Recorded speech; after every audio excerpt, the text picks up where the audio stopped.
Shalom, Bapak Ibu yang dikasihi Tuhan. Mari hari ini kita bersama boleh merenungkan firman Tuhan sebelum kita masuk ke dalam aktivitas kita sepanjang hari. Terlebih dahulu, mari Bapak Ibu kita berdoa. Bapa yang di surga, kami mengucap syukur karena kasih dan berkat-Mu yang begitu besar pada kami. Terpujilah Engkau, saat ini kami mau memulai aktivitas kami sepanjang hari ini. Terlebih dahulu kami mau masuk ke dalam firman-Mu. Biarlah firman-Mu ini boleh memberkati kami di dalam aktivitas kami sepanjang hari ini. Terpujilah Engkau Tuhan, kami berdoa dalam Tuhan kami Yesus Kristus. Amin.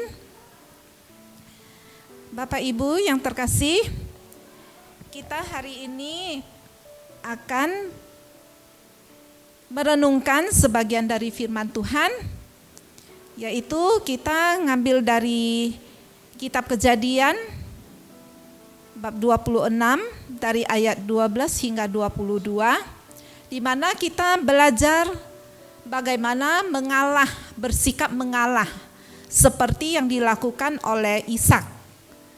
Ya, Ishak ia pindah dari tempat asalnya yang pertama dan menggali sumur yang lain lagi. Tetapi tentang sumur ini mereka tidak bertengkar. Sumur ini dinamainya Rehobot.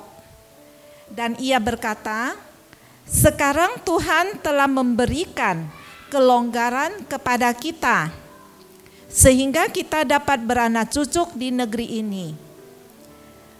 Dalam relasi kekerabatan, terciptanya hubungan yang baik dan hidup yang rukun tentu menjadi dambaan setiap orang. Namun, dalam kondisi tertentu, ketika semua dalam keadaan baik, justru terkadang muncul perselisihan yang jika tidak kita respon dengan bijak akan memperburuk keadaan. Inilah yang sempat terjadi antara para gembala Ishak dengan para gembala Gerar. Ketika sumur-sumur yang sempat ditutup kembali digali oleh Ishak. Lalu ternyata air sumur tersebut itu masih berlimpah. Menarik sekali mencermati respon Ishak ketika para gembala Gerar mencoba menguasai sumur yang mengeluarkan air itu. Kelak daerah itu dinamakan dengan Esek karena terjadi pertengkaran di sana. Tetapi Ishak memilih untuk mengalah dan pergi ke tempat lainnya. Namun sekali lagi terjadi lagi pertengkaran di sana karena masalah sumur yang Ishak gali. Nah, kembali Ishak mengalah lalu pergi dan menggali sumur di tempat lain lagi, di mana kali ini tidak lagi terjadi pertengkaran. Tempat tersebut lantas dinamai dengan Rehobot karena Allah sudah memberi mereka kelonggaran di sana.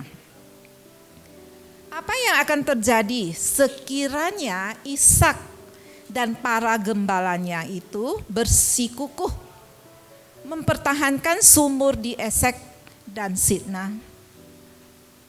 Mungkin kelonggaran yang Allah berikan tidak dapat mereka rasakan.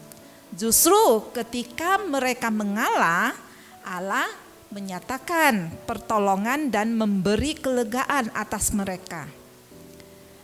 Bagaimana reaksi kita selama ini manakala terjadi pertengkaran atau ketika ada orang yang mencoba merebut hasil jerih payah kita? Bersediakah kita mengalah? Bukan untuk kalah, melainkan justru karena kita meyakini Allah ada di pihak orang yang bersedia mengalah demi kebaikan. Nah, Bapak Ibu yang dikasihi Tuhan, kita belajar dari firman Tuhan ini bagaimana bersikap bijak ya untuk menjaga kedamaian, kerukunan antara sesama. Alangkah baiknya kita bisa mengalah demi kerukunan dan kebaikan. Nah, kata-kata bijak yang bisa kita ambil hari ini dari firman Tuhan ini adalah seorang yang berkhidmat mengerti kapan waktunya mengalah dengan keyakinan bahwa Allah ada di pihaknya. Demikianlah firman Tuhan hari ini. Semoga menjadi berkat bagi kita semua untuk melangkah di hari ini. Amin.